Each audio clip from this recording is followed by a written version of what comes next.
And then after which we'll then open the floor to members of the media for questions. Without further ado, I wish to invite the Minister to the podium so that we commence with today's media briefing.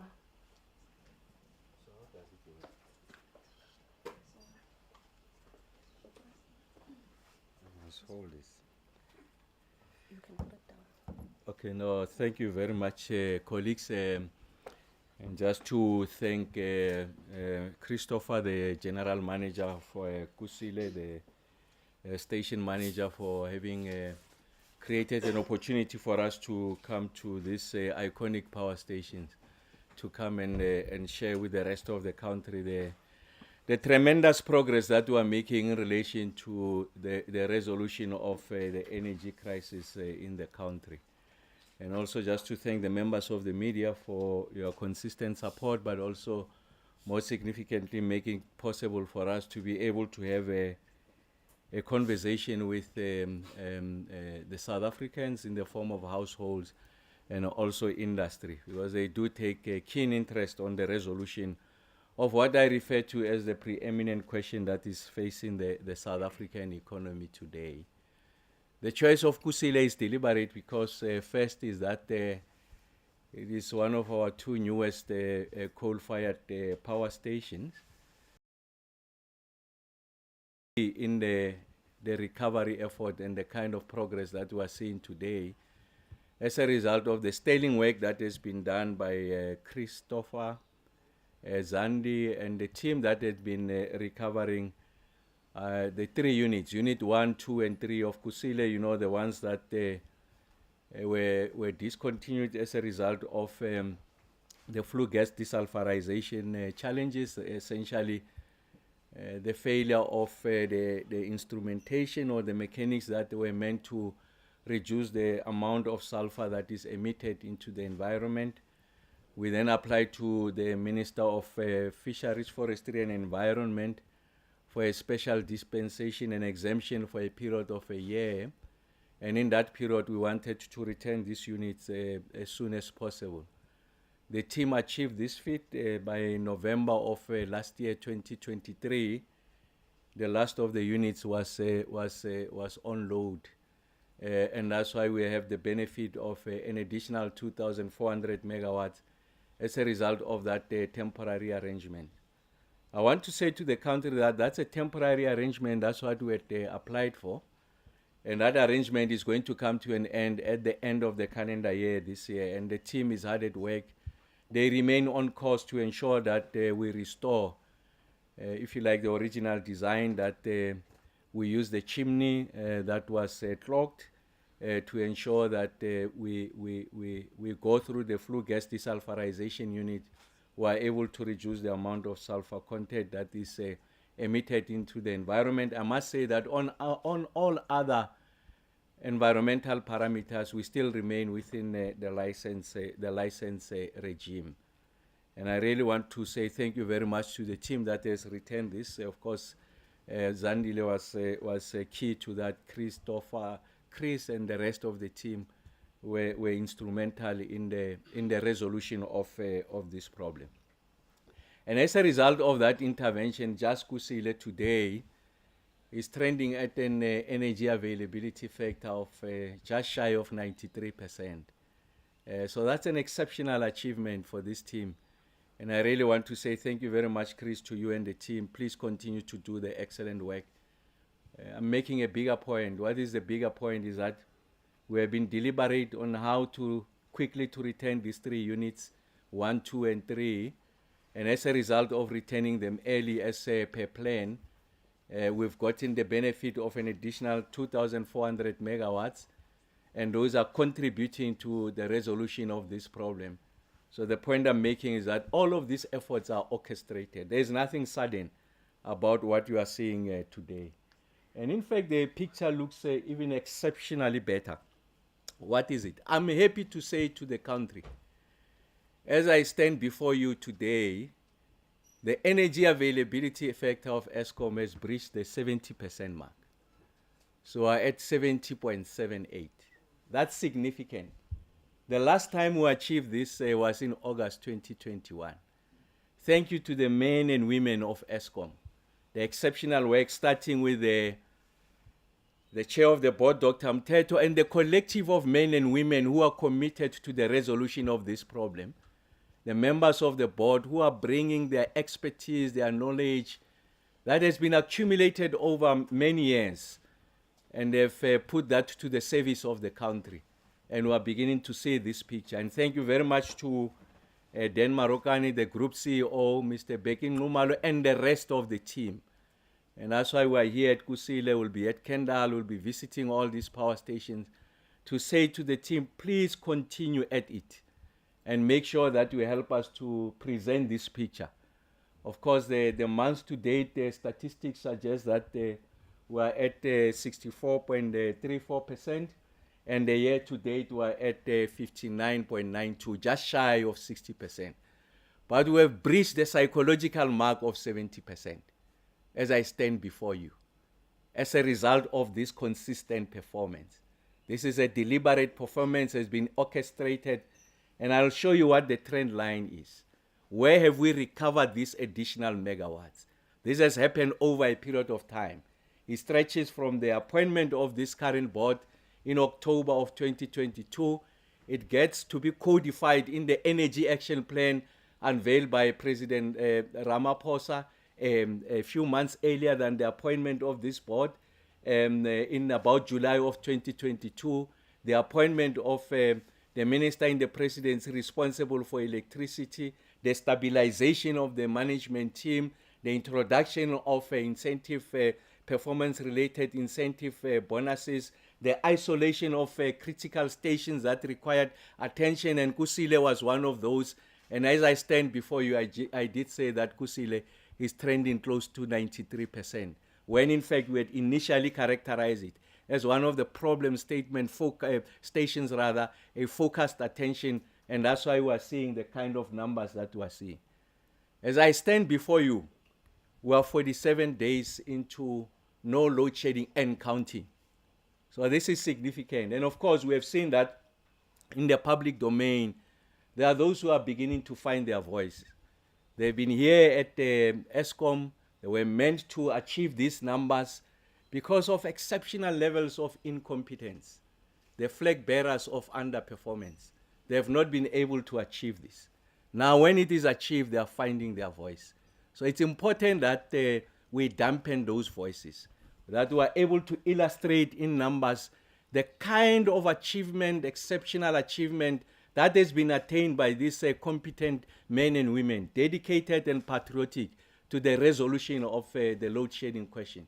And I've said to the country, we are going to restore this ESCOM, this badge.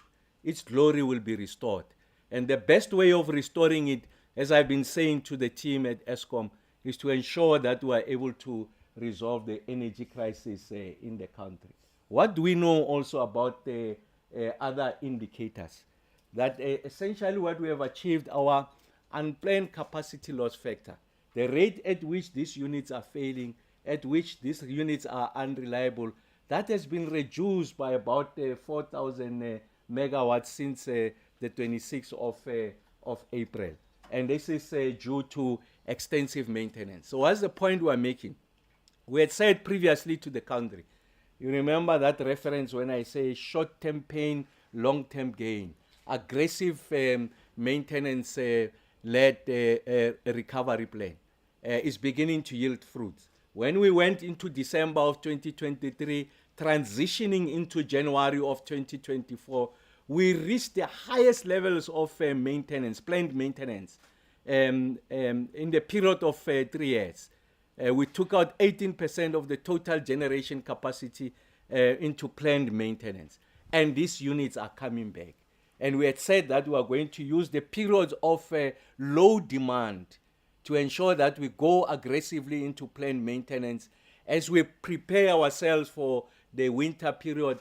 And of course, as we enter into this winter, these units are coming back, and we are seeing these numbers exemplified by what Chris and the team has achieved here in Kusile. They are now at about 93%. Like I said, for the day now, as I stand before you, we are at 70.78 percent. So that's significant.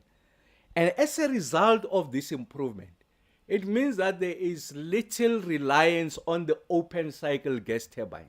By that I mean we're using less and less of diesel. And I'm going to show you also in the rand value.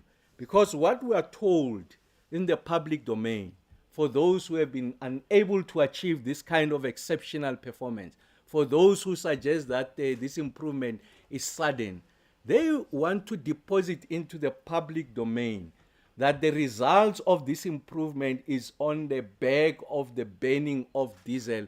There could be nothing further from the truth. This is anchored by, if you like, base load. This is anchored by these machines that are at Kusile and many other power stations. From here, we're going to Kendal, and then for the first time in a long period, we had ran about 6 units. Huh? Some of them have been out on long-term planned maintenance. These units have returned. And as they return these units, they are giving us the kind of performance that we are seeing. And this has decreased significantly, if you like, the load factor of the OCGT from what was previously 19.13% to now what is 6.8%. So we have reduced it by about 13 percentage points, just to illustrate that what anchors this recovery is really the performance of this coal-fired power station. And again, like I said, our planned capacity, PCLF, planned maintenance, of course, it reached highs in December of 2023, transitioning into 2024. Of course, we've averaged over the past 4 months about 16.25%. Something that has not been seen over a period of time. And this is as a result of an orchestrated effort on the part of government. Of course, ESCOM is an antenna, an extension of government. The fiscal support that we received from National Treasury was placed to good use, and that's why you are beginning to see the kind of improvements that we are seeing to ensure that indeed we are able to achieve the results that we are seeing. So what's the point I'm making? The point I'm making is that all of these things is planned, all of these things is orchestrated, all of these things is deliberate. There is nothing sudden about what you are seeing. And as I've been saying to the country consistently, even when we reach the highs of stage 6 load shedding, I said, bear with us. We feel your pain. We hear your cries. We understand your frustration, but we know what you are doing. Just believe us. And of course, the majority of the South Africans believe this story. And we are beginning to see that, in fact, this is something that is born out of a serious consideration by engineers at ESCOM to say that we need to suffer this pain for us to be able to achieve the kind of results that we are seeing going into the future. So that's very, very important for us to have this appreciation. And what are the other things that we know so that we're able to dismantle this public narrative that is attempting to find root, and its sole intention really is to soil the work that the ESCOM team has done. The ESCOM team in its totality, from the board to the lowest member of ESCOM, including the cleaners, playing an important role in the resolution of this question. So we know that in our stable now, we are beginning to see consistent performers, those who are really carrying, if you like, the majority of the weight, as we are fixing other power stations that are problematic. What are those consistent performers? Kusile now is in that category. Letabo has been in that category. Majuba in that category, Matla and Midupi. And of course, Midupi and Kusile, you expect them to be in that category because they are our newest power station. But having said that, Chris and the team must remain at it, focused, transfixed on the resolution of this problem, ensuring that we are able to have the megawatts that is required to get the country out of this difficult situation. And of course, the peaking plants. I mean, just to give you an appreciation, year to date, of Medupi, Letabo, and the picking plants. The picking plants are important because they must be available when we need them. In a case of emergency, they must be available. And that's why you need to track their availability factor. All of these things have been trending greater than 70%, these power stations. They've been trending over 70%. They are carrying a number of us. And of course, we've been able to reduce the number of trips, the excessive trips. You can see that by March of 2022, the number of trips were about 697. When you go to March of 2023, you know that the calendar year 2023, we had the most intense calendar year of load shedding. And in fact, even the financial year. And that's not surprising that that number was sitting at 736. The rate at which these units are failing. Look at where we are.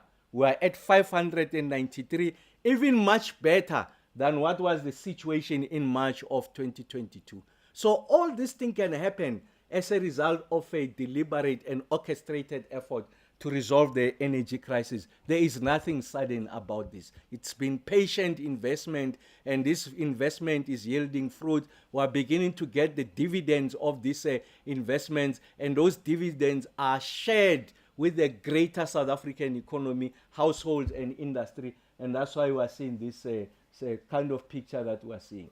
So we're not necessarily out of the woods yet.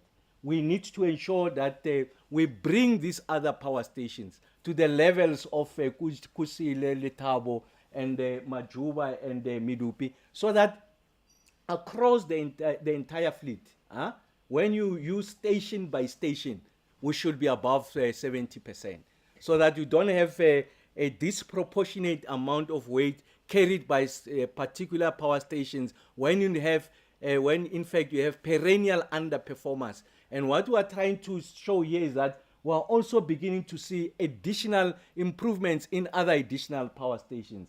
And just to mention them, Arnott, Camden, Hendrina, and Grootvlei. These 4 power stations are important for the following reasons. The first one is that they are some of our oldest power stations. So they are at 64.8%, the EAF, of these power stations. Trending higher than what has been the year-to-date EAF. So they are performing above average. What is the first importance of this power station is that they are some of our oldest power stations. Why is that important? It's to dispel the myth that the older you get, the less you perform. It's not backed by science. That's the first one. No, I'm talking power stations, not in other arenas. In other areas, you'll need boosters and other things. No, I'm talking power stations. I see the audience is naughty. Yes. And then the second powerful statement is that these power stations like Camden and the like, they were on course to be closed in the next 2-3 years. And yet they are performing at those levels. So it reaffirms the validity of our argument that when we are faced with conditions of crisis, of energy deficit, you need more of these machines for as long as they can perform to add their weight. And this is not to detract from our commitment to the nationally determined contribution, the decarbonization effort, is that you must balance this. You must address the issues of energy access. You must address the issues of energy sovereignty. You must address the issues of the environment. And then you must address, I want to argue, because globally they say that's the nexus, the 3. Access, sovereignty, and also the environment. I want to add the 4th one, to give it South African characteristics. The 4th variable of the nexus is the socio-economic impact of the decisions. So you need to pull all of these things together. Answer all of these questions. Don't answer one and leave the other out, so that you are able to have a total picture, and that's what we are seeing. And of course, there's a contribution by the renewables. During the day, when we're going to winter, we're going to have clear skies, the sun will be out making a contribution. So I think it's important that we have an appreciation of the totality of the picture. so that there's no a binary conversation, because others want to drag us into that binary conversation. Outside what the incompetent have been saying about us being saved by diesel, then they say we're also saved by renewables. No, this is part of the aggregate picture. So you read all of these things together and not one over the other. And this, I think, is a perfect picture. It shows you that what has been the situation from April of last year. So you can see that consistently we've been coming down. Our target was to achieve 65%. Of course, we didn't achieve it. But the picture show, and then we wanted to recover about 3,115 megawatts. And then you can see the stations that have contributed. Stations like Matla, Majuba, Kusile, I've mentioned what Kusile has done, has contributed to that picture over a period of time. We invested our time, resources, energies, and skills to ensure that this gets to be addressed. And that's why the trend line shows from April of 2023, on the back of the Energy Action Plan, this thing has been orchestrated, and the support that we've been receiving, and then the results are yielding now. We are not yet out of the woods, but we are beginning to see concrete results that are beginning to bear fruit. So it's important that we address this. And of course, there have been lowlights. Not everything has been rosy. You know that there's been delays in the return of Quebec Unit number 1. The outage slips, we were 6 months later than what we had promised the country would be the period of returning of Quebec Unit number 1. And we are taking those lessons and experience from Quebec Unit number 1. We are using that those experiences and learnings into going into Quebec number 2. So there are things that must be unlearned from how we did Quebec number 1. And that's why we are confident about the return within the prescribed period of Quebec number 2. And of course, Kusile number 5 was in sync in December. Of course, approximately 3 months of delay. So these are some of the things that have soiled or dampened the mood. And of course, the amount of multiple cluster of units failing at the time, which necessitated the intensification of load shedding. So the point I'm making is that whilst the trend line is positive, there has been periods of momentary setbacks. So those are not strategic defeats. Those are momentary setbacks, and we're able to recover out of that. So the point I'm making to the country is that we have accepted that in the nature of these engineering units, you are going to suffer those setbacks.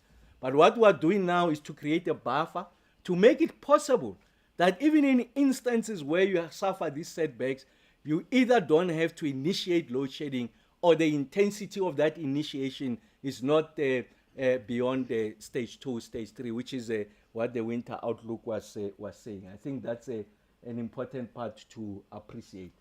And then on the next slides here, so what we are showing you is what is the situation now. So remember that the financial year runs from April, the 1st of April in 1 year, to the 31st of March the following year. So where are we? So I've shown you the picture in the last financial year to show you that the trend line, we're much, much closer to that recovering of that 3,115 megawatts.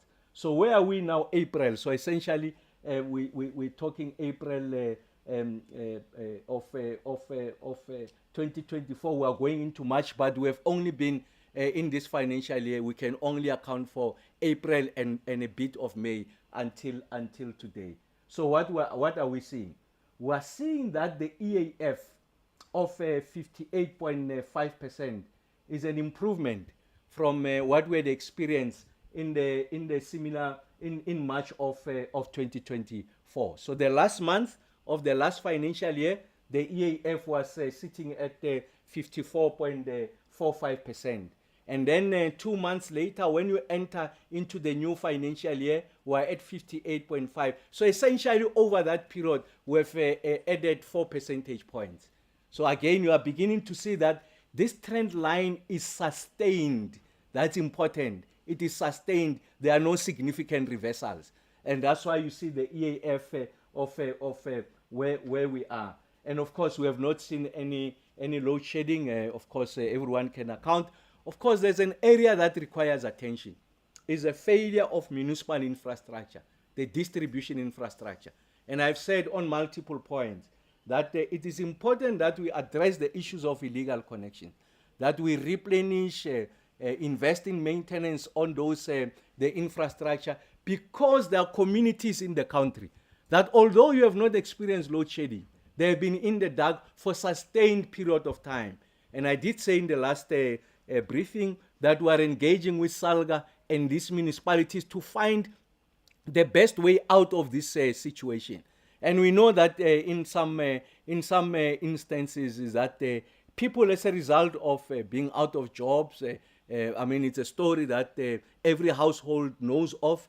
They are unable to pay for their rates and taxes, the utilities, the municipal bills, water and electricity. It means that these municipalities are financially worse off. Their revenue base gets to be eroded, and therefore they don't have a revenue or an income to reinvest it back into this, the maintenance of this infrastructure. So it's something that is structural. It is structural in that persistent levels of high unemployment has got a correlation on the ability of municipalities to pay for their rate and taxes, but these households continue to draw from the grid. You must maintain these assets, and for as long as you don't resolve that calculus, you are going to sit with a bigger problem on the distribution side. These are downstream challenges. Like I said, we are working with municipalities to resolve this. And of course, Kusile, Letabo, Midupi, some of the stations, like I said, are achieving above that the average target. And of course, there are also low lights, even in these 2 months that we have entered into. So I mean, some of the power station like Majuba, like Mata, the EAF is between 50% and 60%. And remember that we want to carry everyone above 60%, above, in fact, above 65%. We want everyone to be there so that the weight is equitably distributed. It can be equally distributed because there are some power stations, they really are powering significant amount of megawatt. Midupi is not an Arnold, if you like. It's an Arnold almost like 5-10 times. So it's important that a 1 percentage point drop in Midupi or Kusile is not the same as a 1 percentage drop in some of the older and smaller power stations. When I say smaller, in terms of the megawatts. So it's important that we have that appreciation. And then there are issues of outage sleep. So it's important that Tutuka number 5, these are some of the outage sleeps. That outage sleep simply means that we have made a commitment to the country that we are going to return this unit by this time, and we failed to return that unit on that specific time. What that does, it just disrupts the planning effort, because then now you have to recalibrate when are you going to take units out as a result of planned maintenance, because that additional megawatts that you thought will be on the grid is not on the grid. Alternatively, if you still continue with your planned maintenance because you have planned it that way, and these units are not coming back, the only instrument you have now is to initiate load shedding. And that's why the team is working at that to ensure that we are able to address these challenges going into the future. So the point I'm making is that although we are 47 days into no load shedding, we know that there are things that we could be doing better, and the team is working at it.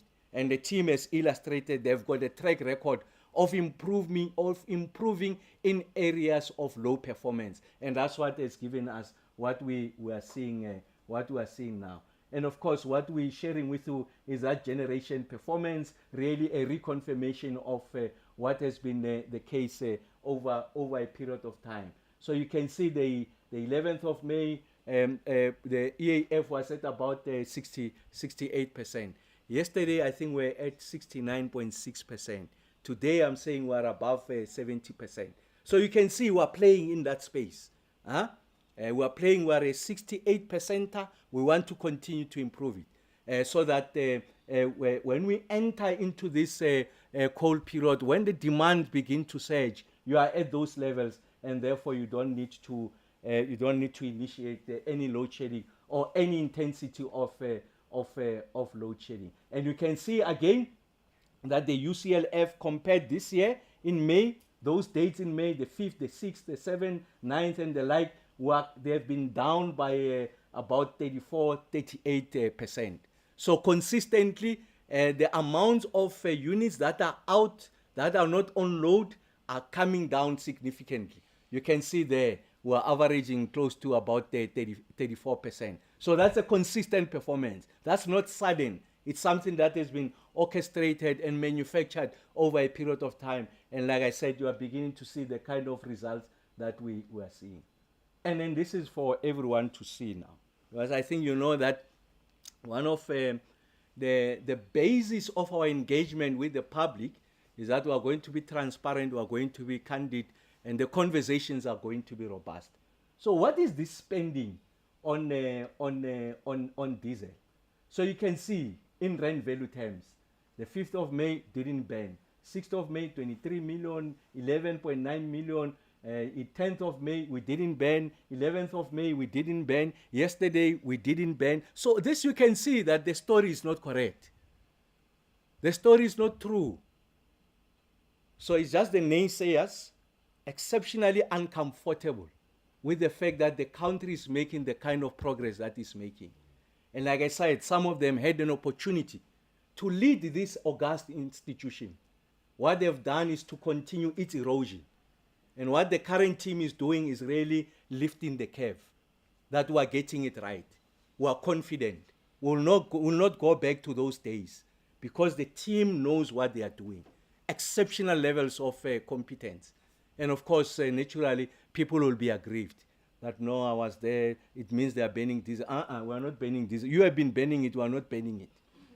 So if you are a flag bearer of incompetence, please don't transfer it to us. What the team has done, we have turned the curve. And I said to the team, we're not going to drive this car using a rear view mirror. That's history. Huh? You can't rewrite and revise history. A very difficult period of 3 years. And this board came, made the kind of changes they've made inspired appointments, and we're beginning to see the picture. And I was saying to the team, let's write the future. We are going to be the authors of the future. We are going to restore honor on this page.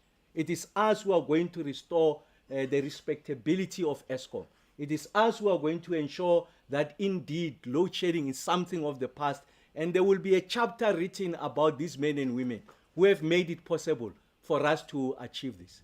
And that chapter will be written later. It will not be written by us in office. Because there are others, instead of keeping the lights on, they are writing books. We don't write books, we get the lights on. I think it's important that we have that appreciation. We are not here to write books. You will write. We will keep the lights on. These are engineers. And then let the authors be authors. And that's why we had this kind of devastation that we have had. Because the lights were not on, but books were written. So that's the kind of something that we want to unlearn from that. There is something that you can draw even from the bed. Is that when you have been given this assignment, stick to your assignment and don't allow other distractions. And that's why we are making the kind of improvements that we are making. So you can see the daily OCG comparisons. When you can see that, in fact, when you look at the financial year 24, you can see that for an example, the 5th of May, 25 million rands. I think that's the rand value. And then this year, we didn't spend any money. If you look at the 6th of May, last year, we burned 50 million. This year, 6. 7th, 21, this year, 3.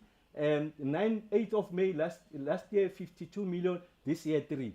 And then 42 million, this year, 2. I'm sure you know that there's a difference between a 52 million and a 3 million. Is that there's a saving of 48 million. And I'm saying this not to be sarcastic. I suspect that others don't understand it. And I think it's important that we help them.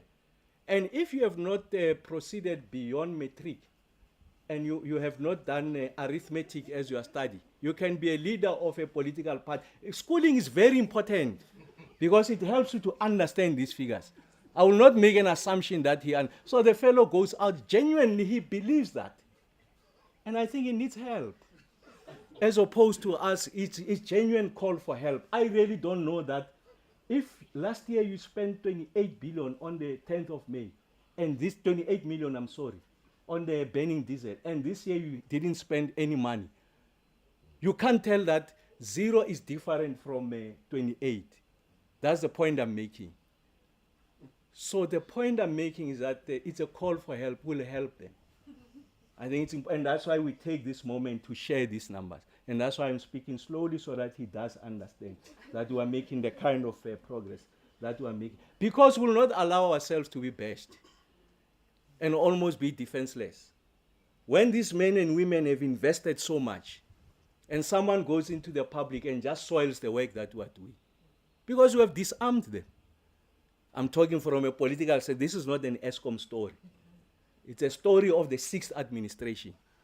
We have disarmed those who thought they will weaponize load shedding going into the 29th. They tell you it's sudden, they tell you it's diesel. I've shown you what the numbers are.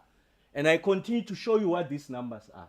The capacity available, look at this, we're averaging at about 30,000 megawatts.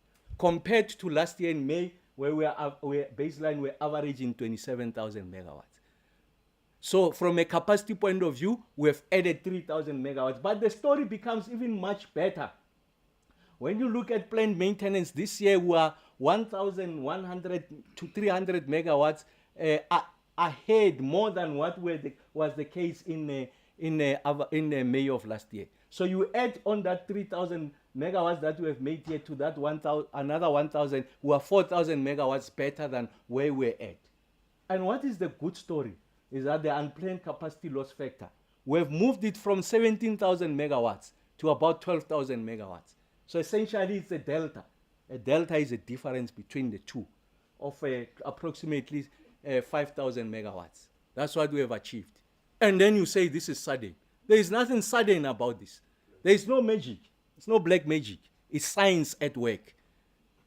And these engineers are competent. They've illustrated it.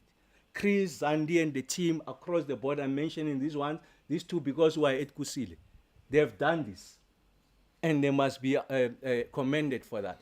Of course, we don't congratulate a fish for swimming because it must swim. But we know where we come from.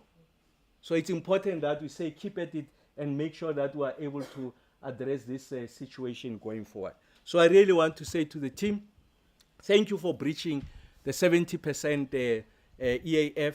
Thank you for ensuring that we are at 47 days of no load shedding and still counting. Thank you very much for the kind of performance now we are seeing at Kusile and many other power stations. But we also know that there are additional power stations that requires attention going into the future. Thank you very much, Stakan.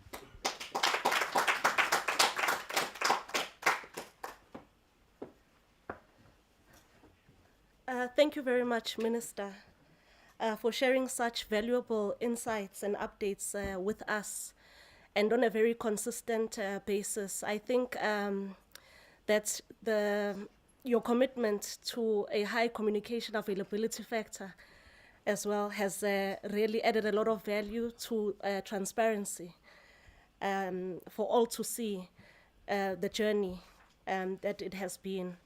And in that spirit, colleagues, I wish to now open the floor for questions from members of the media. We'll start with questions in the room, and we'll also take questions online. So, colleagues, by a show of hands, are there any questions?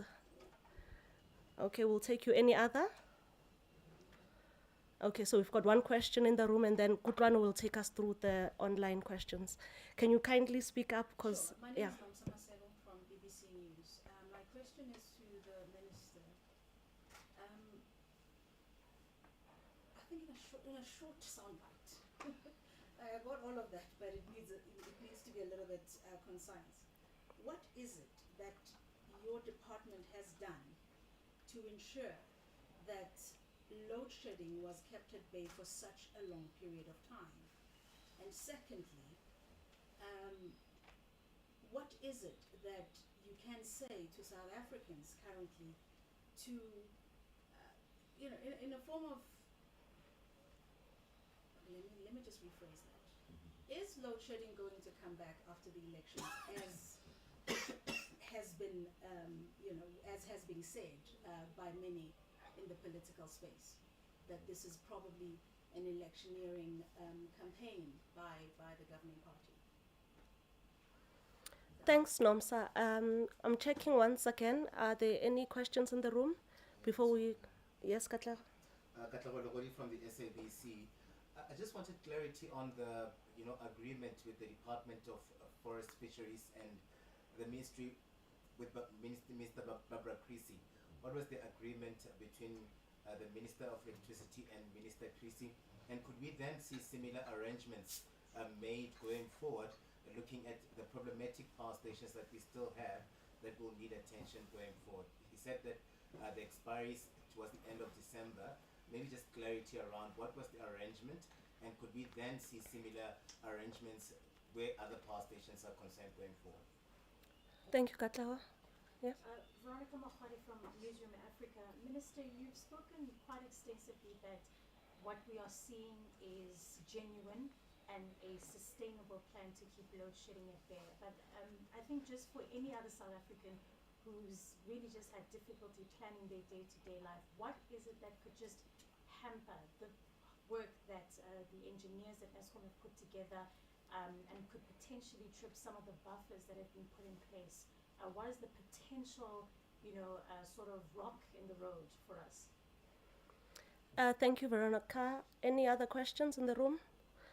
Kutlwano, please take us through the online questions. Okay, we have a question from Lamiz Omaji from News 24. How much of the improvement of Eskom's fleet can be attributed to the return of Kusile's Unit 1 to 3? What is the contribution of Kusile's Units 1 to 3 to energy supply as a percentage? Are the units performing optimally because of the lack of the FGD installation? And then we have a question from William Horn from Network 24. Regarding the record PCLF levels from December until recently, what proportion of the planned outages to conduct the maintenance was scheduled during 2023? From these, how was the usual 18-month lead time for large planned outages shortened? How much in percentage related bonuses has been paid to workers achieving their performance targets since the reintroduction of the scheme? And then we have a question from Press Independent Media. What is the load factor of pump storage in April, and what are they replenished? When are they replenished during the day and in the evening? Can we please get the EAF for all power stations? What is the CAPEX budget this financial year for cost plus coal mines? Did the solar flare over the weekend have any impact on transformers? In 2023, several transformers were impacted. And then the last question from Kyle Cohen from News 24. What is the total expenditure in rand value and load factor of IPP OCGTs for the financial year to date? Thank you very much for all those questions. We'll now get responses. We'll start with Mr. Eric Shunmagam, who will be followed by the Minister. Thanks.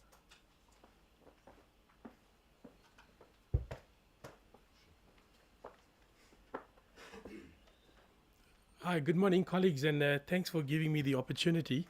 Minister, once again, I think you covered the salient points. Just then to help where I can, I'm going to go through the issues. Okay, I think, Nomsa, those questions the Minister will respond to specifically.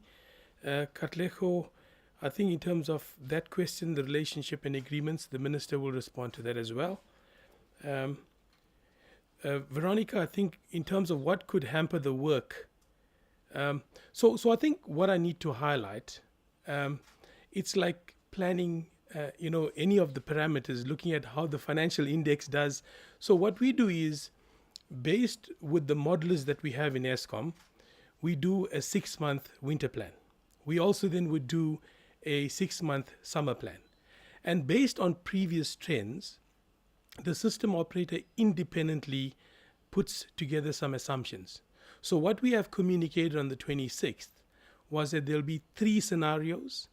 We've taken the low case, the low road, which is based on an EAF of 14,000. Now, you need to remember that the system op looks at the past performance and pins it down at 14,000. But from a generation point of view, we have to, with all the work that's being done, trend below 14,000. And what you're seeing right now is below the 14,000. So what we have communicated is that on a low case, the base case, we will potentially get to up to about a stage 2 load shedding. And on the worst case, which is pretty much plus 3,000, on the upper case, we will potentially experience a stage 5. So we've been very open with those scenarios. And generally with scenarios, if those assumptions realize, then you can expect those levels of load shedding. But what I want to give comfort is that from a generation point of view, the reason the likes of Chris and Zandia are employed is to prove these assumptions wrong in terms of let's go negative, right? This morning, as the minister has highlighted, it's trending at 70.78 EAF. Now, just to give you context, the available capacity is sitting at just over 32,700. So from that point of view, we are comfortable, we are prepared well for winter, right? And if you really look at the winter worst case demand forecast, it's just above 33,000. So based on how the units are performing, we believe we're going in the right direction. This morning, before we came into the briefing, we've just actually hit the below 10,000 mark in terms of breakdowns. So once again, putting us in a better position. So I just wanted to give that context. So in terms of if these scenarios realize, we've been open in terms of what you can expect, but we are trying very hard from generation to bring breakdowns as low as possible. Lamis, just to give you a response to Kusile. Kusile, if you remember last year, it was out for the whole year. So Kusile has pretty much contributed 4.9% to the EAF. And I think that's on the overall system. This morning, Kusile is actually, at 92.9, just close to 93% EAF. And I think with the Kusile 5 and Kusile 6 units coming back, we're going to be sitting in a much better position. So I think that for me is a positive story, because when we initially committed the EAF target to the shareholder, the Kusile units were still operational. And then when we had them fail in October of 2022, it then added to our woes and we couldn't achieve the desired EAF. But I must be honest, it's actually in a very positive way. I also need to highlight, then linked to Kusile, the integration of the 3 stacks, okay, is planned into our planned maintenance. So there's no risk. And then starting from around mid-November to mid-April, each of those 3 stacks will be removed, not all at one stage. It will be individually taken out and it will be then integrated into the system. The PSGM has given me assurance, or given management the assurance, that in terms of the FGD, now that they've secured a contract with the OEM, now that they've got sufficient spares, and now that they've actually got also the right spares, that unit should actually perform very well. And as you know, when we initially planned the recovery, it was around a 520 because we didn't want to compromise any of the stack emissions. But I can confirm that we are not compromising, and those units can actually push up to 720 megawatts each. So that's a positive story there. In terms of the PCLF, from William Horn, I think, I'm not sure I've got your question, but the PCLF that we planned, it was a very conscious decision. Now remember, we take advantage of the school holidays and big plant actually shutting down. So from December to March, there was a deliberate and a conscious effort to do PCLF above 16,000. In fact, over those 3 months, it trended at 16.25. But when you really look at the stats, around January, we went up to 18% PCLF. Now, you need to understand, we could have kept PCLF low, and the direct correlation of not doing that PCLF would have meant it would have contributed to a higher EAF. But it was a conscious effort to sacrifice, do the PCLF, get more reliability into the units. And one of the other factors we report on is when we look at the risk on units, that risk factor is actually dropping. So it was a conscious effort. In terms of bonuses, I don't have the detail, but I can tell you that through the board and negotiated with the shareholder, there were challenges set for the various power stations. These were performance targets set, so it was not free for all. And if you actually delivered on the performance, you actually got the reward. If you didn't deliver on the performance, you didn't get the reward. That's the feedback around that. Helmut, in terms of the load factor, I know I did communicate with you a week ago, but I can give you the update in terms of pump storage. The one thing I can confirm is we are sitting now with a very different position, with us having a good base load and availability in terms of capacity, with our renewables also helping during the day. We actually find ourselves with our pump reserves healthy, which means we don't have to actually use those to actually generate, although we'd like to. But at the end of the day, because it's free, it just means at the end of the day, we're now controlling our pumping hours. The EA for all the power stations, we do have those statistics, and I'm happy to actually email that to you. In terms of the solar flare, I think fortunately we have a leadership group, and one of the managers actually did sensitize us to that. We did see it in the media.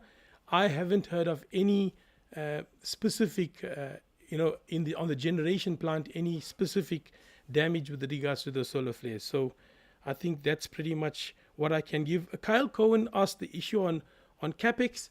Kyle, in terms of our capex, there was a conscious effort to secure our capex starting last year when the National Treasury gave us a budget of around 9 billion rand per annum, and that is on outage maintenance, which is defined as capex. And then over and above that, the other aspect was the issue around refurbishment. So the refurbishment budget averages around 3 billion rand. So the capex budget on the generation side excludes, I haven't quoted the figures for PED, but that's pretty much on the boilers. Thank you.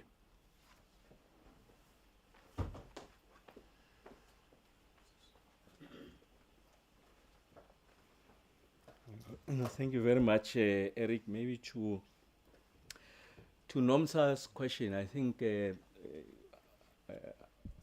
what is the best way of keeping load shedding at bay? So it can't be a one-liner, because it's a series of interventions. So the first thing is, I made the point that the President unveiled an energy action plan, which was essentially a product of co-creation with multiple stakeholders, business, communities, and also organized labor.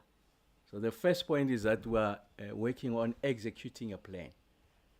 And we are not going outside the plan unless if the obtaining conditions suggest that there has to be a tactical revision, but in relation to, I think, the strategic orientation of that plan, we are executing against that plan.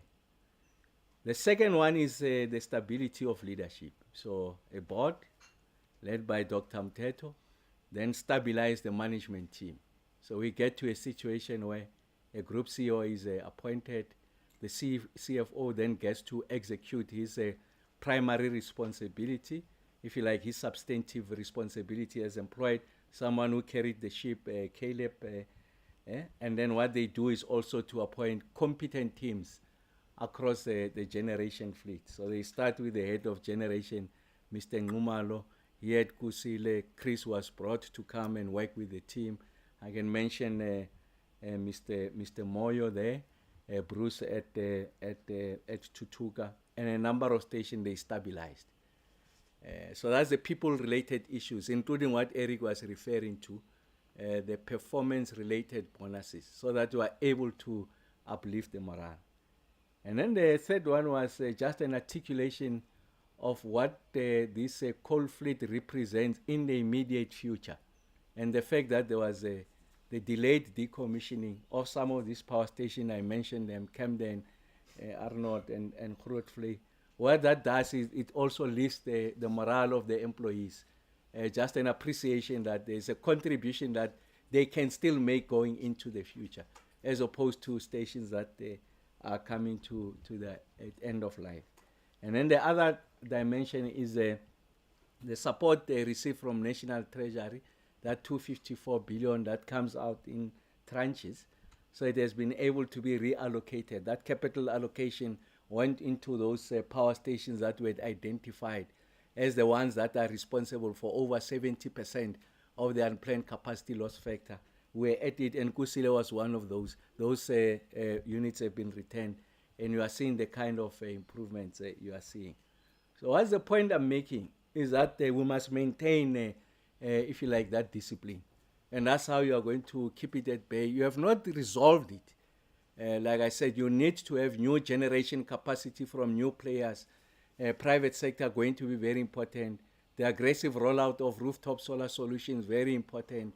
So they're ensuring that you address the issues of permitting and licensing.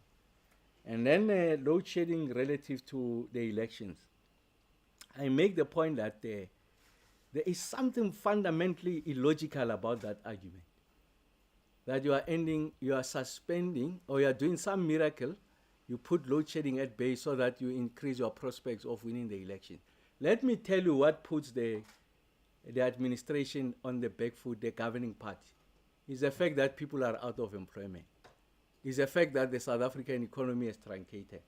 Is the fact that the outlook for growth is not as optimistic. And this is as a result of what I call the structural constraints, principally load shedding and also the inefficiencies on the logistics side. So if you accept that rational argument, so it's not in the interest of the governing party to have load shedding in the first place, let alone ending it quicker. Because what that does, it diminishes, it erodes, if you like, your electoral prospect. And that's why when the president unveiled the Energy Action Plan in July of 2022, he didn't know that there will be an election on the 29th of May. It's a decision he makes much later. And that decision is not made relative to the progress we are making. And I've taken you through the trend line. So essentially, all of this thing is orchestrated outside what that date is. That date could be anything. But what is important is that we are keeping at the trend line. And I'll keep on repeating myself. I'll not tire when I meet people in the streets, with people, social spaces, public spaces. Is it coming back? No, Eskom has just shared with us the winter outlook. Eric has elaborated on it. That winter outlook says, on the optimistic case of your unplanned capacity loss factor of 14,000 megawatts, you'll not see load shedding. If you add the losses, an additional 1,500 megawatts on that base case, you'll get to stage 2. And they ring fence that as the most plausible scenario. And they say if you have an additional 3,000 megawatts of unplanned loss factor, on top of the 14,000, you'll go to 17,000, you're going to get to the worst case of stage 5. But now remember what he has just shared with you and what the number says. That winter outlook makes the point that your base case is at 14,000 megawatts. Today, as we speak to you, you have seen that we are at below 10,000 megawatts. I've shown you that over the past 2 months, we're about at 12,000 megawatts. Even on the basis of that, we're significantly better than what even that optimistic scenario is saying. So that's the point I'm making. But what is the most enduring solution out of this? It's new generation capacity. Eskom's fleet alone is not sufficient.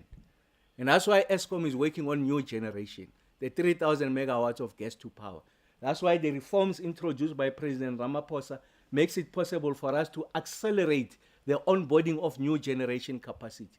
Just the other day, I went to officially unveil the Scatec project in the Northern Cape, the biggest hybrid project on the continent, 254 megawatts of solar and a combination of battery storage. You need a lot of those to come on board for you to be able to say with a degree of confidence that load shedding is behind us and we are entering conditions of energy security. Because the country's economy must grow, for it to grow, it needs additional capacity. And in fact, the additional megawatts if you look at the curve, must be ahead of economic growth, is the one that will pull economic growth. Is the additional megawatts on the grid. So that's the point we've been making consistently. And then, Katleo, no, the approval by DFFE is not an agreement. It's a set of conditions. So it's not like we said we have a bilateral. We simply present to the minister and say that there's this unfortunate accident occurrence. It undermines our ability to meet our licensing obligations from the emissions point of view to the extent that it relates to the sulfur. And we say to the minister, please bear with us. We want to have a temporary stack for these units to continue to produce so that we save the South African economy. But on top of that, we are giving you a health plan. This plan seeks to suggest that these are the measures we are going to take to mitigate any adverse health implications of people within communities within the surrounding area of Kusile. And then she interrogates that. She says, it's fine. I agree with your health plan. You can make the following adjustments. And then I'm giving you this temporary arrangement. First is that all other emission parameters, they must remain in place. You are not going to breach them.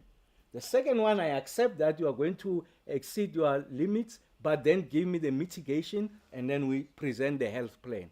And then she says, this is not infinite. You must ensure that you restore the normal conditions, normal in this instance, the initial, if you like, licensing arrangement must come in place by the end of December 2024. And that's why Chris and the team, they are working on that, and Zandi, to make sure that we comply with that. And he says these are a set of conditions. The only way you can start those 3 units is if you commit to meet these conditions. And we said, yes, we'll meet the condition. So it's not an agreement as in sitting. She imposes conditions which are non-negotiable, and then we are complying with that. We remain within the parameters of those conditions, Katlego. And then, of course, Veronica, I think Eric has spoken about what can hamper, if you like, our road to recovery. What are these hurdle rates? Of course, is the units failing. If there could be other issues are soft issues, and I want to say we mustn't understate them. You still need a workforce that is motivated, a workforce that has got a full appreciation that there's a contribution they must make to the resolution of this question. And I'm confident that here in Kusile and all other power stations, we are beginning to see that transition as a result of the management team that is here in Kusile, Chris, and across the board that Mr. Ngumalo has put in place, and also the apex body in the form of the CEO. There's just that degree of appreciation that we need some degree of elevated enthusiasm on the part of the workers so that they can put their shoulder to the wheel, outside the more technical and engineering issues that Eric has raised. Thanks, TK.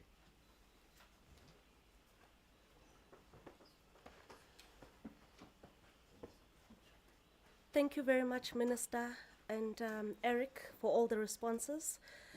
Colleagues, we will now take our last round of questions. Do we have any clarity-seeking questions, follow-up questions? Yes, Katlego?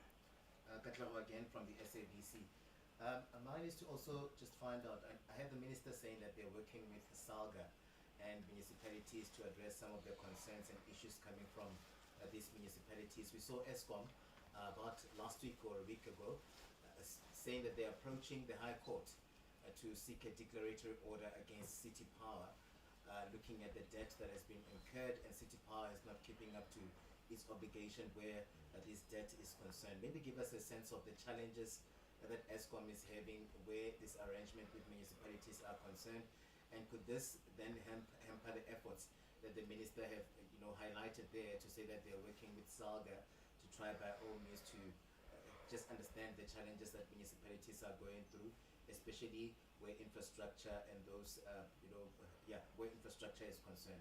Just give us a sense of what is happening there, the debt and the work with these municipalities. Thanks, Katleo. Any other questions in the room? Yes, sir. I would love the minister to explain. Can you introduce yourself? yourself? My name is Ezra. And the from media? BBC. Okay.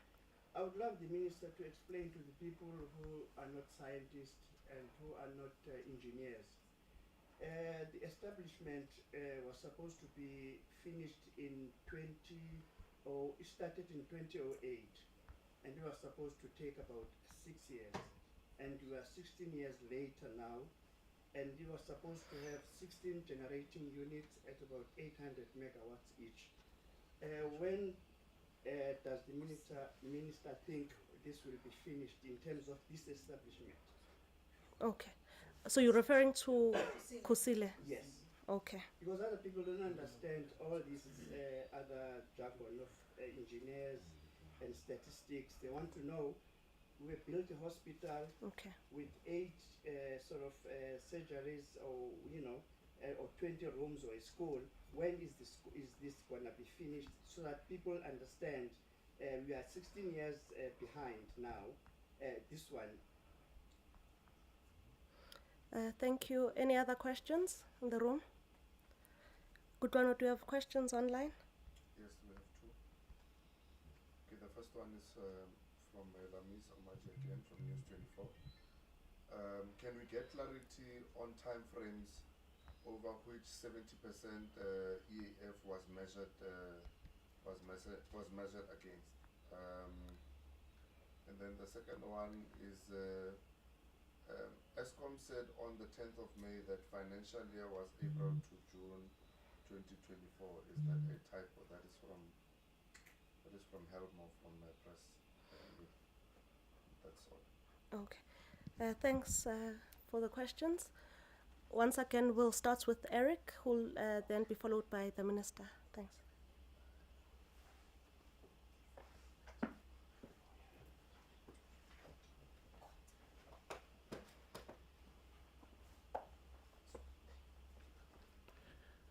Hi, Ezra. I'll sort of respond in terms of the technical side, right?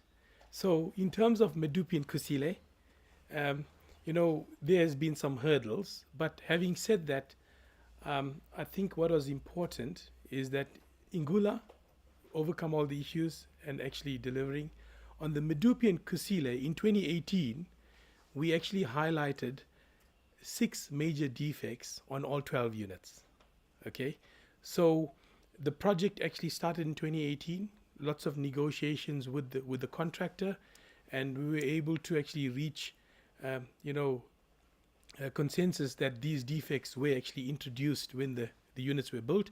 I'm happy to respond that on all of the units, okay, if I take Medupi, except Unit 4, the actual design defects have been introduced. There are some issues that we're still working through in terms of the spares in the milling plant, but we've actually looking at Medupi's performance on some weeks averages around 90%. In fact, it's one of the stations identified as producing over 70% EAF. On the Kusile units, I'm happy to also respond that in terms of the 3 units that are running, we've actually introduced those defect changes, and then on 5 and 6, as they come online, 5 now we've done that, and then on 6, as it actually comes into commercial operation, it will actually also be addressed. So I think I can just highlight that from a technical point of view. Yes, there's been some challenges. If you take on Medupi with the FGD, it's been a new technology. It's not been sort of utilized. So those were some of the technical challenges, but we've overcome that. So that's just in terms of a technical response to those units. Lamis, I think the minister was very transparent in terms of we sort of breaching above the 68% on a daily basis, but we also report on 2 other important indicators. We show the actual month to date, which is sort of just above 64, and the year to date, which is just below 60. So I think it's important to take that into context, because as we start now breaching today for the first time above 70%, it means if we start delivering on that, we aspire much more quicker to the target set by the shareholder. So that's the context that I wanted to highlight there. And in terms of helmet, I mean, the financial year is actually from the 1st of April to the 31st of March in any given year. Thank you.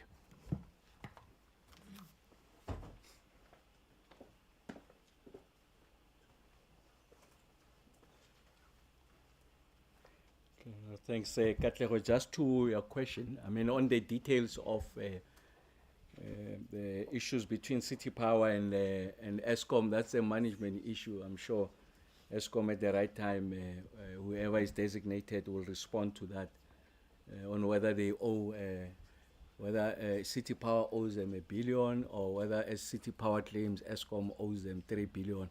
It's a matter that it's a management issue. I'm raising a bigger issue. So if you look at the municipal debt to Eskom, I think now we are close to about 70 billion rands. For Eskom to be able to continue to execute, make the kind of investment that are required, it needs to recover its money from the users. So that's the first principle. And your bulk users, municipalities, are the biggest customers. But also municipalities are sitting with major problems. Those problems is that as they reticulate this electricity, a lot of households are not in a position to pay objectively as a result of the economic situation.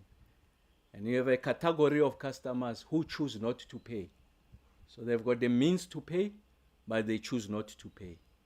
And then we've got a third category of users. It is those who steal this electricity from Eskom, what in township lingo they call izinyokanyo.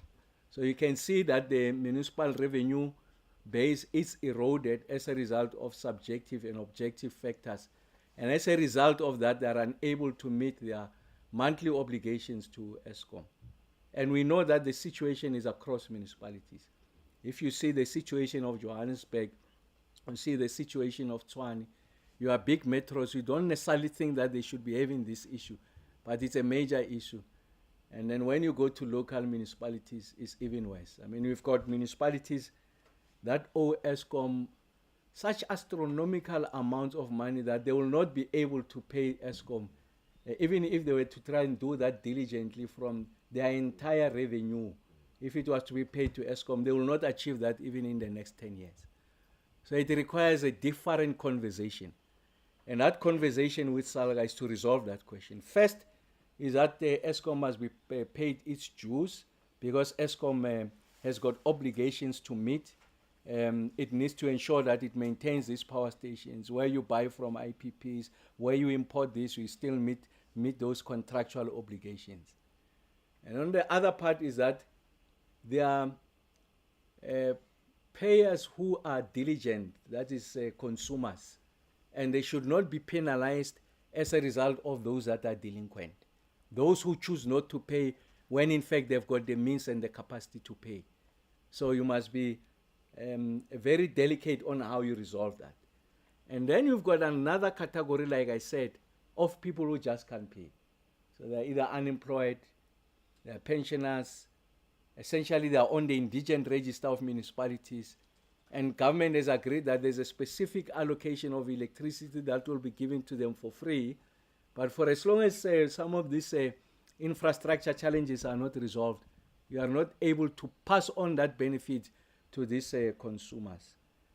And then there's an emergence of a new generation players. And what we are finding is that you are energy intensive users.